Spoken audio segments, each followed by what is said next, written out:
jest naprawdę wyjątkowa okazja, żebyśmy moment takiej merytorycznej refleksji mieli na temat tej dzisiejszej rocznicy dziesięciolecia udziału Polski w Unii Europejskiej. To jest niesamowita data.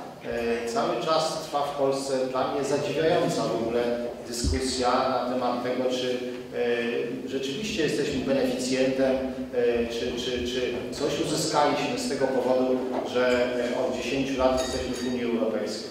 Ja myślę, że trzeba być ślepym chyba i głuchym, żeby nie zauważyć tego, co nam dała Unia Europejska, co nam dało, ja już nie mówię o tych aspektach, które dzisiaj są podnoszone, są tak ważne, to znaczy mówię o aspektach bezpieczeństwa europejskiego, ale myślę o takich rzeczach, które dla nas wszystkich tak na co dzień są najważniejsze, o pewnym postępie cywilizacyjnym, o nadgonieniu olbrzymiej różnicy cywilizacyjnej między starą Europą a krajami Europy Środkowej i Wschodniej.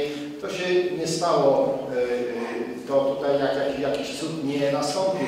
To po prostu się stało dzięki między innymi, a może przede wszystkim dzięki temu, że jesteśmy w Unii Europejskiej.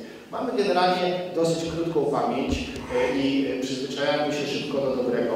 Ta wystawa jest początkiem pewnej takiej akcji przypominania tego, co uzyskaliśmy konkretnie w Szczecinku przez te 10 lat bycia w Unii Europejskiej. Pamiętam doskonale ten dzień, ten 1 maja, kiedy przyjechali tutaj nasi przyjaciele z miast zaprzyjaźnionych i świętowaliśmy na Placu Wolności święto 1 maja. To wydaje mi się, jakby to było wczoraj, a to jednak już 10 lat minęło.